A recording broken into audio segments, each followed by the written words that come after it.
All right, folks, it's time for the news on today. Today is Monday, the 6th of October, 2025. And of course, a lot of things are taking place in the world and around the world. So we'll be talking about that and all along the lines and in that space. Um, a judge has blocked Trump from deploying the California National Guard or any Guard troops. So a federal judge has blocked Trump's National Guard deployment to Portland amid constitutional challenge. So definitely that's something that folks are talking about. And Trump vows to impose his will in city crackdowns and government shutdowns. The Prime Minister of France resigns hours after naming a new government. That is something that people are talking about. So Macron's crisis deepens as the new French Prime Minister and the government have resigned. Fears of economic turmoil deepen in France as another Prime Minister has quit. The French Prime Minister resigned after 27 days, sparking fresh political chaos. So that is definitely something that folks are talking about on the world stage as well. So lots going on in that space. Gaza peace talks are set to take place in Egypt. So that is definitely something that folks are paying attention to as well. So Gaza ceasefire talks to begin in Egypt as Trump pressures Israel and Hamas to strike a deal. So we'll see if that deal takes place or doesn't take place or what goes on in that space. So Trump warns of massive bloodshed if Hamas fails to agree to a peace deal, and he's asking them to move fast. So that is definitely something that folks are talking about as well. The Japanese yen tumbled on likely new leader and euro slides after the French minister stepped down, and Sana Takichi is likely to be Japan's next leader, and folks are asking who is she, and definitely Japan's bond vigilance brace for looser fiscal stance after Sana Takichi wins the party vote. And hundreds of hikers were hit by a snowstorm on Mount Everest. So Mount Everest, hundreds still stranded as rescuers battle heavy snow after a blizzard. So definitely that is something that folks are talking about as well. And Greta Thunberg to be deported from Israel Monday on flight to Athens. So Greta Thunberg's alleged jail complaints called a brazen lies by the Israeli government. Israel says it deported Greta Thunberg and 170 other Gaza flotilla activists. So definitely, and there's even news from the San Francisco Chronicle about a San Francisco man who captained a Gaza aid vessel is now being held in an Israeli prison. And Gazelle Pellicott returns to court to face one of the men convicted of raping her. So Gazelle Pellicott to face one of her rapists in court as the French women fear nothing has changed. And she'll be attending court for the appeal by one of the 51 men convicted over her mass rape. And trying to survive Gaza, war-torn president, and hoping for a future, a magic pill made Israeli violence invisible, and we need to stop swallowing it, is what The Guardian is reporting. And it definitely looks like this has been a 2-year battle and all along those lines. And the death toll of Indonesia's school collapse rises to 65 as searches continue. And definitely they're looking for missing students following the boarding school collapse that killed individuals in that part of the world. And Erin Patterson, Australian prosecutor, appealed the mushroom murderers' inadequate. They're saying Victorian DPP confirms it will appeal Erin Patterson's sentence on the basis it is manifestly inadequate as it happened. And so they're saying it looks like an inadequate sentence and all along those lines. So definitely that is something going on. So it looks like that case is back in the courts. And Russia air attacks across Ukraine damages energy network and kills 5. 5 were killed in a Russian overnight air attack on Ukraine. So Russia is targeting Ukraine's energy infrastructure with a deadly bombardment. And a mosque was firebombed in Sussex with people inside, leaving the community in shock. UK mosque set ablaze with two people inside, police investigating suspected hate crime. Mosque fire in England probed as possible arson hate crime days after the Manchester synagogue attack. So definitely it looks like there may be some of this hate and everything like that. And the Manchester synagogue, Melvin Kravitz funeral was held. Uh, Manchester synagogue survivor describes the moment monster attacked, and NFL holds a moment of silence for victims of Yom Kippur terror attacks in England. And British police have arrested 6 after the deadly Manchester synagogue attack. And the populist billionaire Andrej Babis wins the Czech parliamentary election. So billionaire populist Andrej Babis party wins the Czechoslovakia parliamentary election. So the Czech president puts NATO and EU at the core of cabinet talks after election.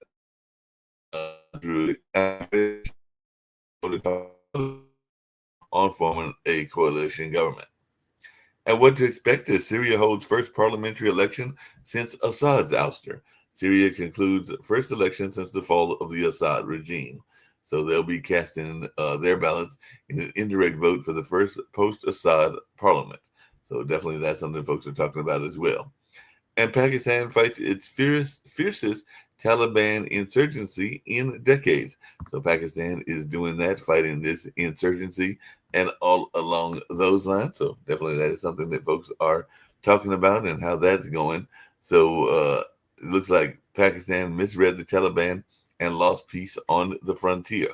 Weak border control allows ISIS to expand along Pakistan-Afghanistan frontier. So that is definitely something folks are talking about as well. So that is definitely a news item that is out there. And 8 arrested, 20 police hurt in clashes at the Spanish-Palestine March. So mass protests from Amsterdam to Istanbul denouncing Israel's Gaza policy. There was even one, I believe, in the Raleigh area and all along those lines. And hundreds of thousands marched across Europe in support of the Palestinians. So from Rome to Barcelona, thousands attend pro-Palestinian demonstrations. And Germany's emerged, we assume Russia is beyond drone incursions. Multiple drone sightings reported in Germany in the past 3 days, a Bild is saying, and mysterious drone flights in NATO airspace have caused alarm across Europe. So Munich airport grounded by a drone sighting for the second day running. And UK police to get new powers after the latest pro-Palestinian protests. So you can get power to ban protests, and Prime Minister must come clean over China. So UK police to get sweeping powers to curb protesters as pro-Palestinian arrests were on the surge. And definitely that's something that folks are talking about as well. And up to 5,000 Cubans are fighting alongside Russian forces in Ukraine, according to reports from Reuters. So citing Cuban fighters in Ukraine, the U.S. urges allies to shun Havana at the UN. So videos appear to show captured Cuban nationals who are fighting alongside Russia in Ukraine. So we'll see how this all plays out as well, since apparently there are folks that are, I guess, trying to get them some statehood, but also some fights going on as well. So we'll see how this all plays out. Mass layoffs will start if shutdown talks going nowhere, is what the White House says. So government shutdown updates and the latest on Social Security, flights, furloughs, and more. Democrats' defiance on shutdowns shows a new, tougher approach to Trump. Senate returns to the Capitol Hill, and Trump's top deployment is blocked twice. And the Supreme Court term will tackle executive power, and executive power. So Trump, tariffs, and trans rights. The Supreme Court gears up for a new term. Supreme Court and Trump are headed for a reckoning in the new term. So you can look for the parties to be to say what you can do or what you can't do, and all along those kind of spaces. So it ought to be interesting to see what goes on in that way and along those lines. A federal judge has blocked Trump's National Guard deployment to Portland amid constitutional challenge. And tonight, the rule of law said, hell no. So definitely that's something that folks are talking about as well. And the Nobel Prize in Physiology or Medicine 2025 looks like we have some winners. So that'll be good. So the Nobel Prize in Medicine goes to three scientists for their work on the human immune system. So they were doing work on the immune system, and they include Mary E. Brunkow, Fred Ramsdell, and Shambone Sakagachi. So it looks like they are in different parts of the country. Sakagachi looks like he's in Osaka, Japan. Fred looks like he's in San Francisco, and Mary looks like she's in Seattle. So definitely they were doing the research, but in different parts of the world, actually, not just different parts of the country. And Senate talk sputter. The White House aides are prepping their ACA plan, and the White House senses a political risk on healthcare despite the shutdown bravado. So the districts are supercharged. Obamacare use is a risk in shutdown fight. So we'll see how this all plays out and who gets to keep their care and who unfortunately has to lose it. And the Supreme Court decided if states may ban attempts to convert gay and transgender individuals. So that's something else that people are talking about as well. Christian groups deceive Supreme Court about LGBTQ plus research and even scientific work as well. So it looks like there's some battles going on in that way also. So we'll see what goes on. The Supreme Court over whether gay and trans people can be cured was explained in Vox. So if you go to Vox, there might be some explanations on their platform. And Governor J.B. Pritzker says Texas National Guard expected to join troops from Illinois. So Governor slams Trump's invasion as the troops are deployed in Illinois. And Pritzker says federal agents are trying to make Chicago a war zone. So there's this whole notion of a war zone as well. Get ready to bring in some of the folks here and see what they've got to say about some of these stories. By the way, South Carolina authorities are investigating a fire that engulfs the home of some folks, including some prominent folks. So the house of a South Carolina judge criticized by Trump administration set ablaze. He was even set ablaze, and apparently he was not always a fan of the Trump family and all along those lines. And Trump has marked the Navy's 250th anniversary during the government shutdowns. So we did say the other folks would be having celebrations as well, meaning the other branches of the military. It looks like the Navy was doing theirs this weekend. So we'll see what folks have to say about that and all along those lines. So I do have Rick with me. I thought there might be others, but we'll see if anybody else pops in later, because I did think I heard somebody, but they might have popped in and popped out. So I want to talk about the Kavanaugh assassin who got 8 years, and conservatives are saying it's not nearly enough, but I thought I remembered a thing about this story. So prosecutors wanted 30 years. A guy shows up at Kavanaugh's house with a bunch of weapons, and then calls the cops on himself and says, I showed up to do this assassination, but I think I'm having it's a bad idea, and calls the cops on himself, and they take him in, and well, now he's a lady, so now he's a she, and she got sentenced to 8 years, and that to me makes sense, that if you show up at somebody's house to murder them and then call the cops on yourself before you try to murder them, I think that is a less serious offense than going through with the attempted murder. Does that make sense to you? Yeah, that makes a lot of sense and everything along those lines. So I can see the logic behind what you're saying and everything.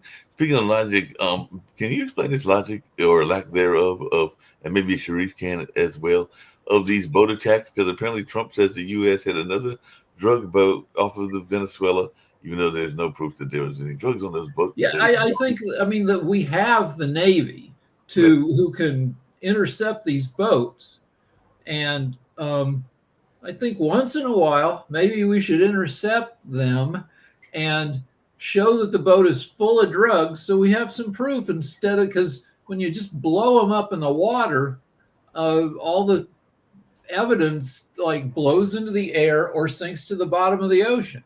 And this is the fourth time we've blown up a drug boat from Venezuela, a country that doesn't even that's responsible for less than 10% of the drugs coming into the U.S. Drugs into the U.S. come from China via Mexico, and Venezuela is not part of that pipeline. So, well, apparently, we like we did with Panama decades ago and everything. Trump is vowing a land crackdown next. So I guess he's some sort of invasion force into Venezuela. Trump was supposed to be the president of peace who stops all wars in the world, and here he is starting a war with Venezuela because he doesn't. There's a lot not to like about the leader of Venezuela, Maduro, who ran a bogus election to hold on to power. But that doesn't mean we should go to war with him. Yeah, well, apparently Pete Hedges says that he has every authorization needed for a Caribbean strike. So I guess he got it from Trump and he got it from whatever else he's got to get it, whether that's the Congress or whoever else. But he's saying he's got everything he needs to do what they want to do. So we'll see if we're going to go attack Venezuela, which, like you said, is a very small country compared to some of the other countries that we've been at odds with. Okay. Yeah. Hello, Dr. A Nashville skydiving instructor died after falling without a parachute. So that's apparently the second incident. It says second skydiver rescued. So not the second incident, but the second skydiver rescued from a tree. But yeah, I guess maybe they didn't pack the parachute. I don't know what happened, but we'll find out. Okay. Hey, Sharif, what's going on with you? Yeah, I'm fine. Thank you for asking. How are you? How is everything? Everything's going well and everything. So we'll check into what's happening in your neck of the woods. I know your Gen Z people have been doing a lot and everything like that. It looks like Ian Roberts had a story too good to be true. That was the Des Moines school superintendent that apparently has lost his job, but the auditor in that area said it's too late to pull $265 million Des Moines school bond from the ballot. So I think they got him off the ballot, but they said that they can't get this bond off the ballot. So I guess they'll pass a bond that may have some impact, may not have some impact, depending on what they do legally and everything like that. Because they're saying they're going to pursue legal action against the consultant firm after he was detained by ICE. And I know from even the company that I work for, the Cultural Arts Center, we've hired a consulting firm. So sometimes consulting firms can be very good, but they do have to do intensive background checks. And we hope that all these consulting firms are doing that and everything like that. But apparently they did not do a thorough job with the guy from Des Moines. Did you mention the thing from my state that Trump has ordered 300 California National Guard members to go to Portland and Newsom is suing to stop it?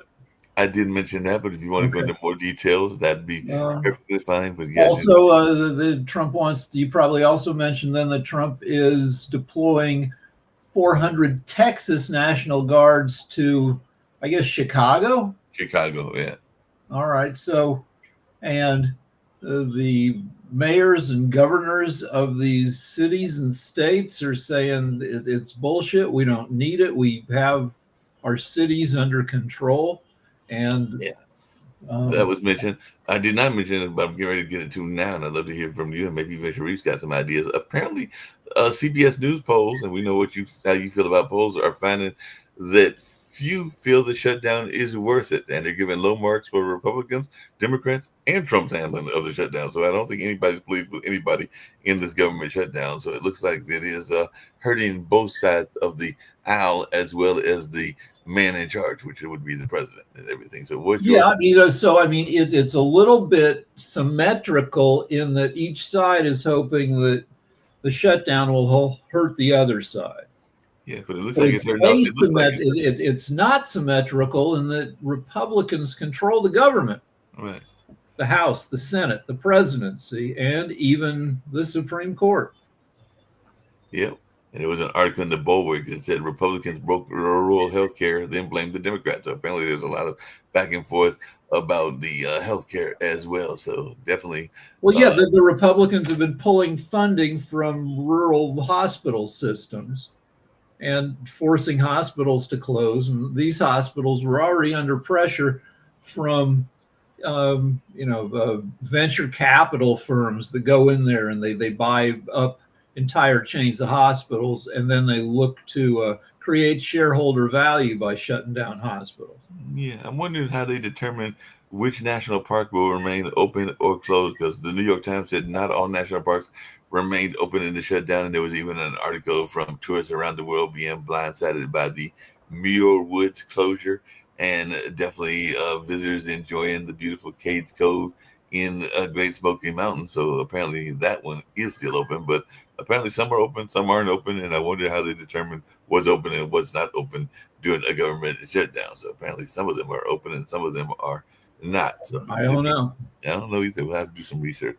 Federal workers are suing the education department over partisan shutdown emails. So education department employees' emails were changed automatically to blame the Democrats for the shutdown. I think you mentioned that last week and everything like that. So definitely Yes. they put out some fake emails. Well, yeah, that's one of those things that falls under the Hatch Act, which is Right. this law that says if you're a government employee, you cannot send out statements, political statements, essentially campaigning for your party or for any party while you're at work. Yeah. Or on an official work-related account. Yeah, And that so makes- Trump has been taking people's work accounts and using them to changing their away messages, and on the intro page to various government departments saying, yeah, this department is shut down because of the Democrats, which is against the Hatch Act. But the deal is, in the history of the Hatch Act, it's nobody enforces it, and it's one of those things. now who would enforce it? Who is the Department of Justice under Pam Bondi would not bring charges. So yeah, it's illegal, but try and stop it. It's illegal and everything like that. Hey, Dr. Sharif, I got a question for you and everything like that, because there is a new leader, and I guess it's a lady leader and everything like that, but I don't know.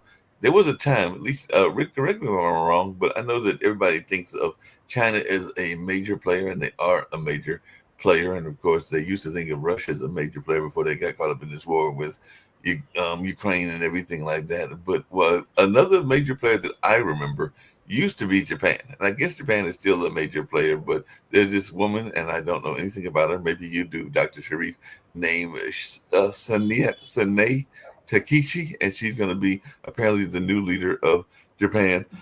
And apparently, from an economic standpoint, their yen is tumbling and everything like that. So how much do you, because you're not that far from Japan, how much do you follow Japan politics and everything like that? Yeah, the ruling Liberal Democratic Party (LDP) in Japan has elected Sani Takachi as a new leader, making her the fortuner to become the Japanese first female prime minister. She faced several challenges, including inflation, what Japan has, public discontent, and maintaining support from coalition partners whose views may diverge from her more conservative stance. And I believe that she is dynamic. She has a like disciplined group of peoples, and Japan is very good at taking challenge. And after the Second World War, they already proved that they love to take a lot of challenge and overcome from the situations. So I believe their inflations, public discontent, and coalition support, all of the political complex problem, she can manage. Besides that, in South Asia, I'm observing few other political activities. Let's say Vietnam Community Party chief Tu Lam is set to visit North Korea from 9 to 11. Why I'm discussing this point? Because making the first such a visit by Vietnam top leader in nearly 2 decades. This is first time after 2 decades this Vietnam political leader Tu Lam visiting North Korea. His visit will coincide with the North Korea military parade on October 10th and 18th anniversary of the ruling working workers party. And I honestly speaking, I believe that how this Trump administrations is ruling the world, uh, even each and every country, those who are enemy, let's say last 1 or 2 decades, now they become friend. The same thing you can observe that in between India and China. Even the last year, I can remember they have lot of challenge and diplomatic relationships, but now they are very good friends like China and India. So if you see even Bangladesh where I live, definitely I am contributing for emerging economy, and in South Asia we are launching our center of excellence in South Asia. China is intensifying its diplomatic outreach in South Asia, particularly towards Bangladesh, Pakistan, Nepal, Sri Lanka as part of charm offensive to strengthen influence and counterbalance India. In parallel, China top diplomat Wang Yi planned to visit Italy and Switzerland, including China-Switzerland Foreign Minister strategic dialogue, following east tensions with the Rome over this Sino-Kim Pirelli case. So these are the things happening. Beside that, I want to share that Nepal and the part of India, heavy rains and flood have triggered deadly landslides and flooding, and already 47 people died in Nepal. So we have to take this climate initiative very seriously. And in India, Darjeeling heavy rains caused landslide and the flooding, killing multiple people. In terms of trade in this economy reason, you aim to finalize additional trade deal with Philippines, Thailand, and Malaysia by 2027, building on an existing agreement with Southeast Asia. According to the Alliance report, Asia is projected to lead global wealth growth, uh, adding over 50 million new millionaires by 2030, driven especially by China, India, and Southeast Asia. So that is the politicals, diplomatics, climate, and the trade and commerce related information from Asia. And Thank I you for. appreciate it. The other story I saw from Asia, I don't know how much you know about it, is that there was, and I guess that some of the schools aren't up to code. We know they're not up to code all the time in the United States and the West as well. Was there was a school that collapsed, and the last number I saw was like 65 that unfortunately had died in that school collapse, and that was in Indonesia. So I was just wondering, have you heard anything more about this school collapse that took place earlier, I guess today? Sharif? What's your question? I cannot. I said I didn't know if you'd heard anything more about this boarding school collapse, because that's the only other thing that I had seen that was about Asia that took place in Indonesia. I do not have much information about these Indonesian issues. I'm sorry about that. No, no problem, Yeah. no problem at all. Right. I've got a story that I don't usually like love celebrity stories super much because they're just specific to the celeb, but this one has wider import. It's Wendy Williams, who's a loudmouthed celeb who got sent to a dementia facility a year or two ago, and now she's out. She's making public appearances, though, while still living there, and claiming she doesn't have dementia. And she looks crazy because she has Graves' disease, which makes your eyeballs bulge. And she's also got like some deal that makes it hard for her to walk. And she's saying these are all separate medical issues, and she's not demented, and people have put her away in this home for people unfairly. And what's important about this is that we've had two consecutive presidents where people claim that person has dementia, and we don't really know. There's evidence to both sides, and why this is more widely important is that we have a wave of cognitive disorders in the elderly coming. We already, because the boomers are in their dementia years, and then COVID might double or triple the number of people with Alzheimer's in the next 10, 20, 30 years. And we'll have a zillion people in America where we're going to families are going to struggle to decide whether they're competent to conduct their own affairs. Hey, Joey, you brought something on the video side and everything, so I didn't know what story you were bringing up and all along those lines, because I did see that it was a shared screen. All right. Well, one more thing is Wendy Williams. If she has dementia at all, it might be frontotemporal dementia, which is what Bruce Willis has, where the dementia attacks first the frontal lobe of your brain, which controls behavior. So Bruce Willis seems to have not gone crazy in that way, but some people where if dementia hits the frontal part of your brain first, you turn into a mega dick. Even a criminal, an upstanding doctor who gets this dementia might become a pimp and a drug dealer. It's happened. It's super crazy. It wrecks your any kind of self-control and turns you into a psycho. And we might be facing, an epidemic of this.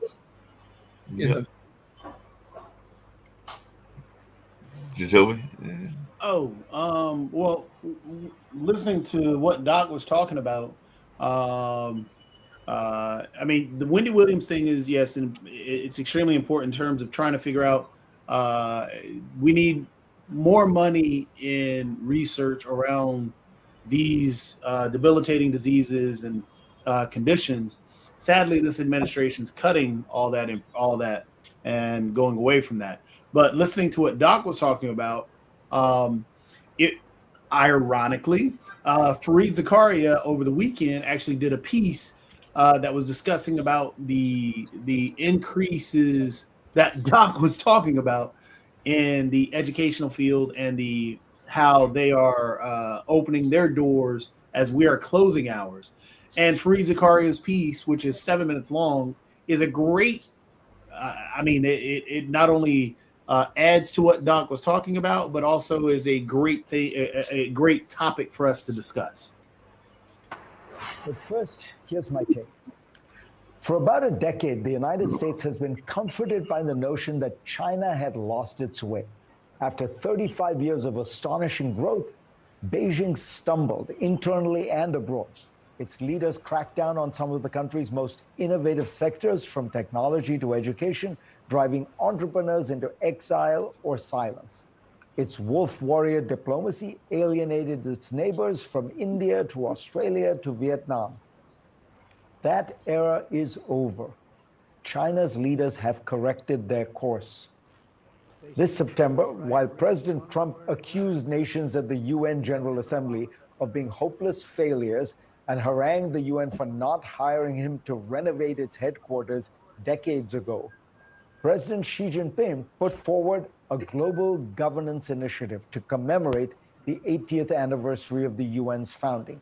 He proposed strengthening the multilateral system along a series of dimensions, positioning Beijing as the constructive, agenda-setting superpower.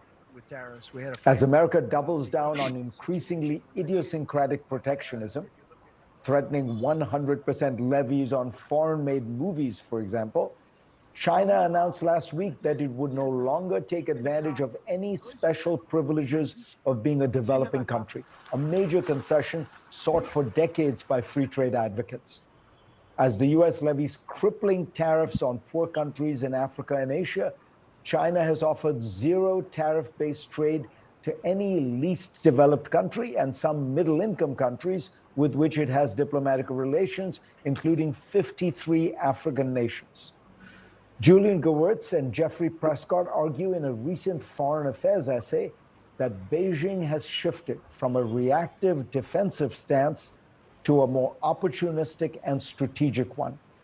As Washington has left friends and foes grappling with how to respond to its volley of tariffs and insults, China presents itself as a serious country with predictable, consistent policies. The most significant area of competition, of course, is technology. Here, China has already established a commanding lead in several areas. In green technology, from solar panels to batteries to electric vehicles, Beijing's dominance is now overwhelming. These act as a geopolitical lever as Beijing offers solar farms, battery plants, and electric buses to nations in Latin America, Africa, and Asia. Bloomberg has tracked 13 critical technologies and found that China now leads in 5 and is catching up fast in 7. In one area, however, Washington still believes it has an unrivaled lead: artificial intelligence. American firms like OpenAI, Anthropic, and Google dominate the frantic race to artificial general intelligence, though few can define precisely the term or explain what it means to win this race. China's approach to AI is strikingly different from America's. Instead of chasing AGI, Beijing has emphasized applications and diffusion. It seeks to embed AI into every corner of its economy and society, in logistics, in surveillance, in smart cities, in healthcare, in drones and robots. This strategy ensures that AI quickly produces real economic transformation and returns, raising productivity and embedding the new technology into daily life. China has also chosen a different model of diffusion, where many American firms are locking their frontier models behind proprietary walls.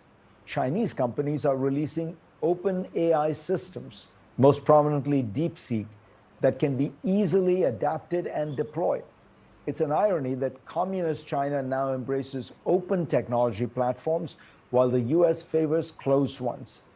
This strategy could make Chinese AI a global standard, especially in the developing world, where governments and firms are eager for cheap, customizable tools.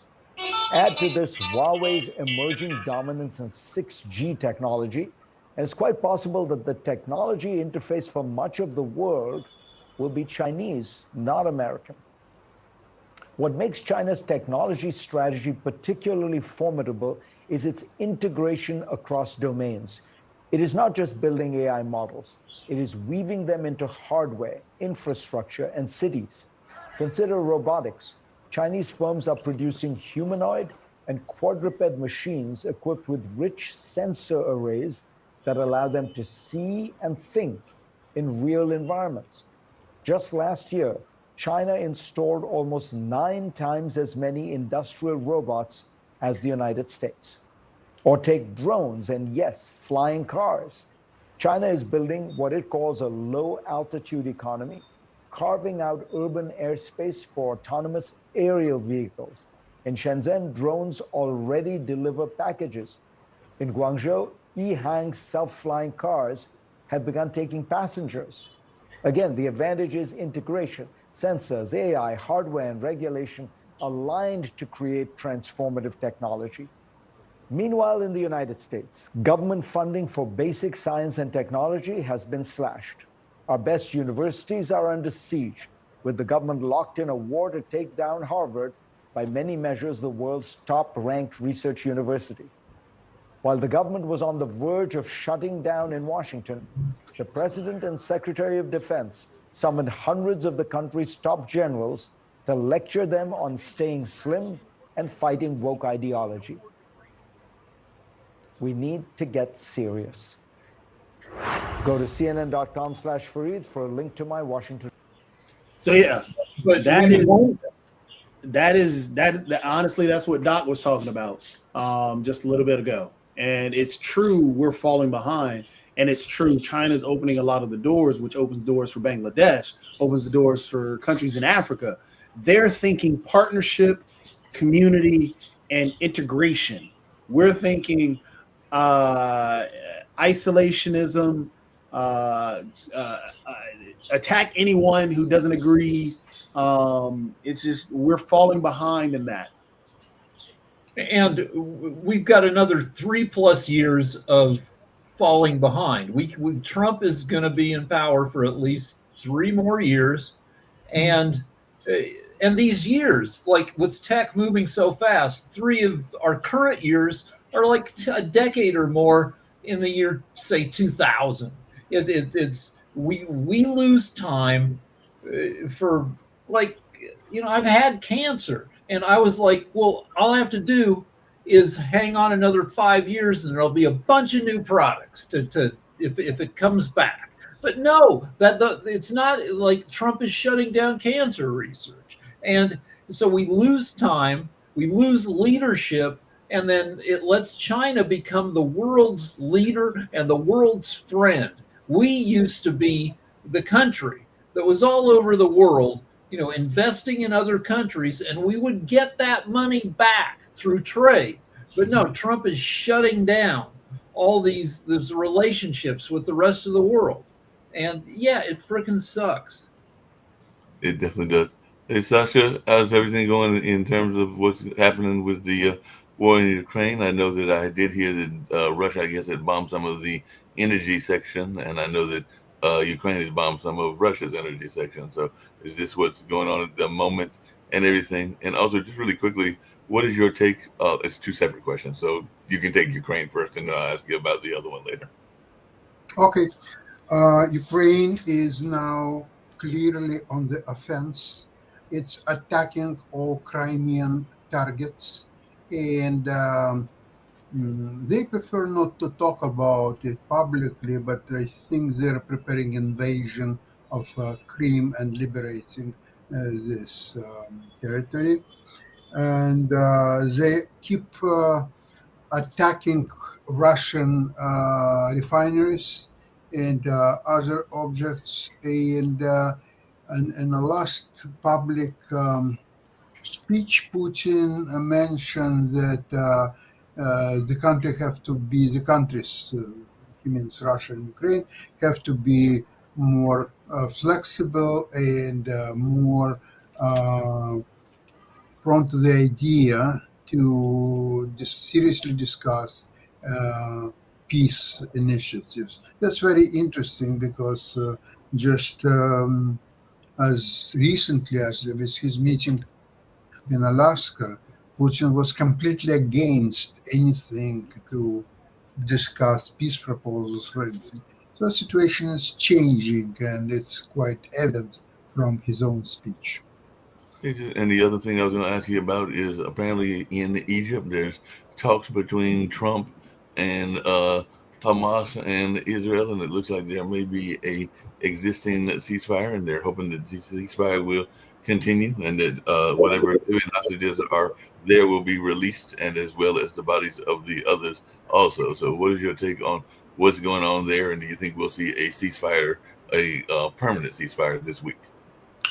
Well, they have talks in Egypt. Mm-hmm. In Egypt now is about 6 o'clock in the evening. Right. So if, I don't know what they were doing during the day, but if they had any talks, serious talks, they would already have now something to announce. They don't. So I'm not strong believer in all this peaceful initiatives and the release of hostages and all that stuff. Yeah. What's your take on that, Rick? You're another person who's I defer to people who know better than I. And the time zone argument is the best one, that the day is already over there. So if they were going to make an announcement, they already would have. Yeah, that makes sense and everything. Hey, Jacoby, just really quickly, there was a lot of activities in a lane that we talk about quite a bit in the Triangle, meaning here in North Carolina this weekend. I understand there was an AI event in Raleigh, and there might be some AI events going to take place here in Durham as well. I think it was with, what do you call it? The stuff that the kids do, the video games and stuff along those lines, the Raleigh events. I was just wondering if you participated in that and if you had any thoughts around that. And also there was a lot of exercise programs that were going on in festivals here in Durham. So I didn't know if you had a chance to go. I really don't think that's really the big talking point, because I think we should get back to what Sasha was just talking about, or what Nat was talking about, because I don't think really people are as interested in what's going on in Durham in terms of a festival situation. Because, yeah, sure, there are some festivals that are happening always in Durham. There's some other festivals happening. But, for example, the talks going on between Israel and Hamas and the U.S. And, well, there was just a bombing yesterday in Gaza, the same thing the day before in Gaza. And that's when 2 days ago is when Hamas was saying that they're going to try and accept and do the talking of the terms. And there was bombs that were going off in Gaza that day and the day afterwards. So I think that's a bigger discussion. Plus, I think some of the stuff Doc had brought up earlier in terms of the outreach other countries are taking. Because even in what's going on in Ukraine, there's still some issues there. So, any thoughts you got about those issues? You're right. I forgot to mention that in spite of all the talks, the bombing still goes on, and more people are dying as a result of this bombing. And I'm surprised that nobody's talking about it except we are here on Pod TV. And then if you take a look, I mean, not only what's going on in Gaza, I mean, right now the world is especially in the U.S. The U.S. feels like a tinderbox, because if you talk about stuff that's going on in the U.S., nobody really even talked about they brought in helicopters and everything else over a building in Chicago and took everybody out of that. That's really scary. And also, finally, the judge blocked. That makes a lot of sense of this horrific meeting between 800 top U.S. 2, 3, 4-star generals and admirals and the puppet hug set and the criminal Trump. See, what's happened in this meeting? He is trying to coerce the U.S. Army, starting from its top command, to practice on democratic states, practice their military skills, which is completely against the Constitution. This is absolutely horrific situation where generals, I don't think they will follow, to tell the truth, on the advice of their lawyers and the presidents. I don't think they will follow this doctrine of practicing their skills on helpless civilian population of democratic states. I don't think it will work out really well. I'm afraid of what's going, because now evidently there is I think the Guardian just put out an article that was talking about how Trump was there was a leaked email where Trump was trying to send a secret military group into Chicago. And that's freaky. I think it was he was also trying to activate either the California National Guard as well as the Texas National Guard to go to Portland. Texas to Chicago, California to Portland. And we talked about that earlier, but yeah. Well, I mean, the judge just blocked that. I think it was late last night. Yeah, and that's what I mentioned at the beginning of the news. But the fact that he's still sending them, and there was in Chicago, was it Portland or was it Chicago where there was a battle back and forth between the federal agents?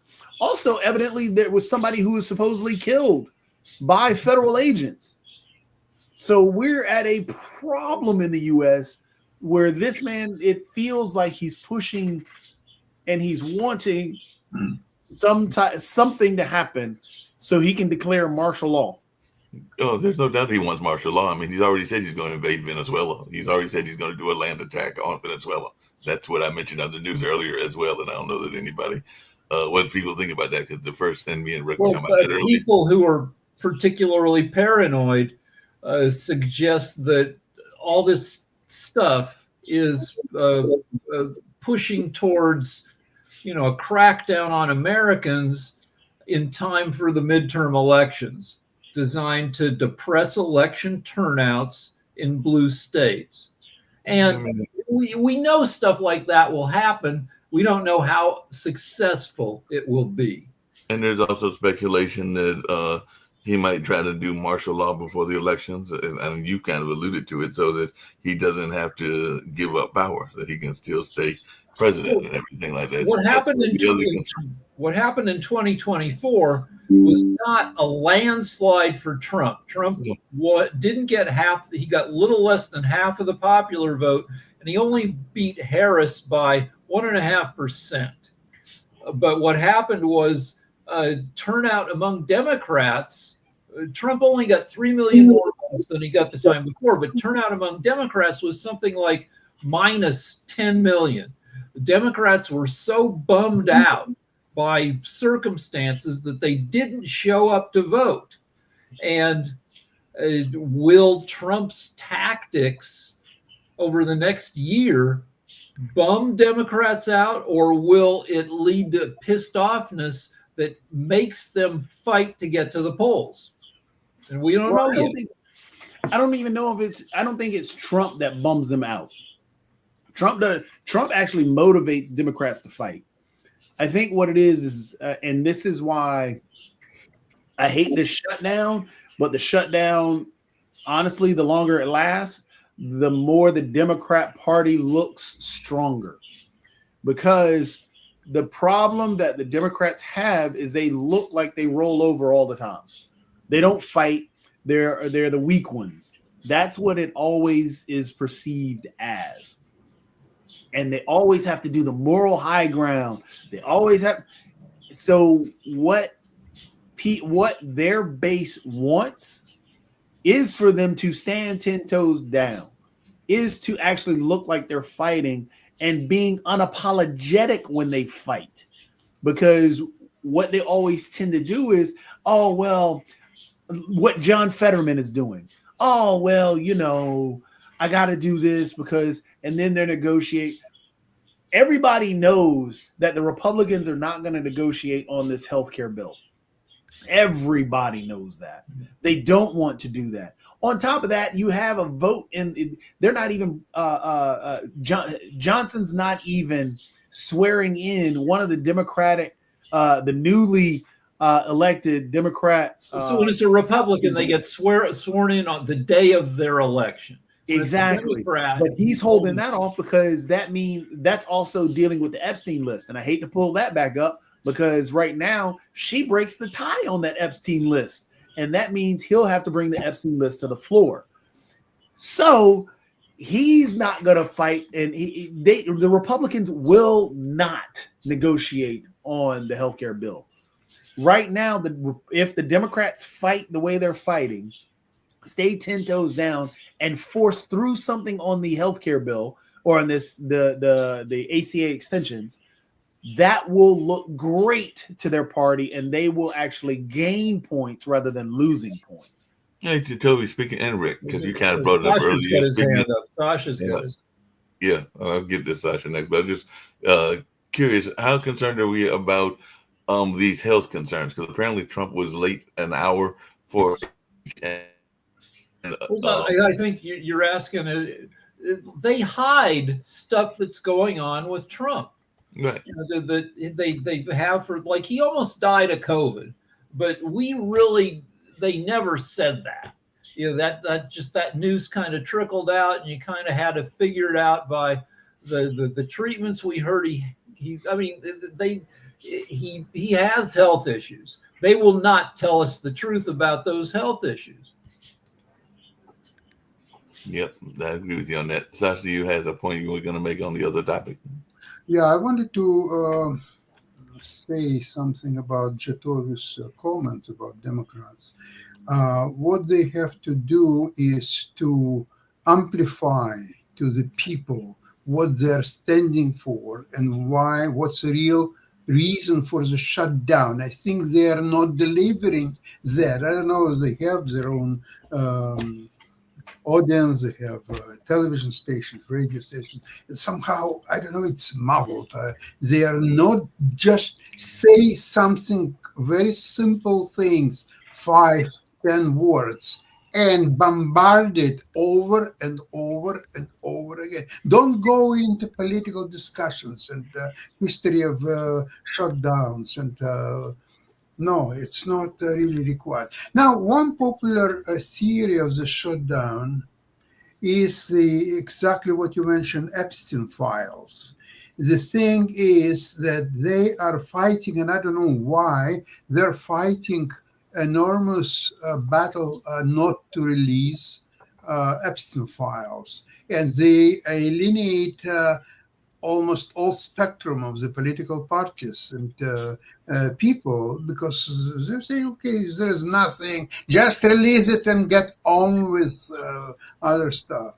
No, they're fighting really serious fight, which you think, of course, there is something. That's why they're fighting it so much. That's why they going into shutdown. Because if it wouldn't be for shutdown, there would have to be files would be voted to be released. Yep, and Sasha, I agree. The everything you said with the Epstein files, but also in terms of what the Democrats must do. I completely agree, because that's what they suck at, is messaging.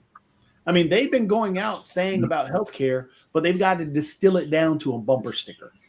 And that's our mentality of our society. If you can distill it down to a bumper sticker, to a quick hit, hey, do you want your healthcare to go up? That's all I want. Here's something else. There are some things that you can attack on its own without referring to anything else. Take the U.S. farmers in the last couple of months since this tariffs. They lost $20 billion. They are really running out of business, and a lot of them will have to close. So, at the same time, Trump provides his friend Milei in Argentina with, guess what, the same $20 billion. So the farmers are furious. How come? So our money that we lost because of your stupid tariffs, and you give it not to us, you give it to Argentina, which is one of the fiercest competitors in selling soy to China. China is no longer buying soy from US. We're selling zero soybeans to the world. All Exactly. our soybeans. If you grew soybeans this last year, you're screwed. The market is gone because of Trump. Yeah, and you know who are competitors of who are actually saying now soybeans is Canada, Brazil, and guess who? Argentina. So he is providing help to one of the fiercest competitors for soybean sales. How about that? Why Democrats are, maybe they never heard about it. Maybe they're stupid that they don't understand the political consequences of that. Guess? Your guess. I think the Democrats need to work. If they were good at messaging, they could throw in the soybean thing. But if they're not, but since they suck at messaging, they need to hit home hard on what people trust them on. And that's just the healthcare issue. So if they just hammer that, I think they could, if they start, because that's what Democrats fall prey to, is they want to explain all the stuff. Like even in the run up or the election, Kamala Harris was trying to talk about the economy, trying to talk about immigration, trying to talk about all this other stuff that's going to happen, but it never really hit home to, this is what we're about. This is what we're going to provide you with. If they can learn how to do that with the healthcare situation and then carry that, because honestly, they need to learn from Mamdani. Mamdani has been great on messaging, that populist messaging that he's been pushing forward. He's going to win in New York. And but you tell me, isn't part of the problem? Isn't part of the problem though that so much of the messaging these days and times is attack messaging? I mean, we see that the German and anywhere else. There's a lack of attack messaging, which then you get lost in the attack and everything. The Democrats some of them have an old-fashioned way of talking. They talk of Schumer and Jeffries talk about my friends on the other side of the aisle, when maybe they really need to say the fat orange child rapist in charge, because they need to adjust their rhetoric. Well, yeah, I mean, and that's where I get back to, it has to be just, and it's what Sasha says, hey, this is what I'm for. Be unapologetic about being for it. Tell them what I'm going to tell the people, hey, look, I want to make sure your healthcare is taken care of. I'm for Americans not dying. Yeah, American citizens, because the Republicans have been lying all week, saying that they're standing firm against immigrants getting health care, and it's all that. There's a law against that immigrants do not get health care. But the thing is, once you get into that discussion of, hey, look, there's a law already against, you're losing the argument.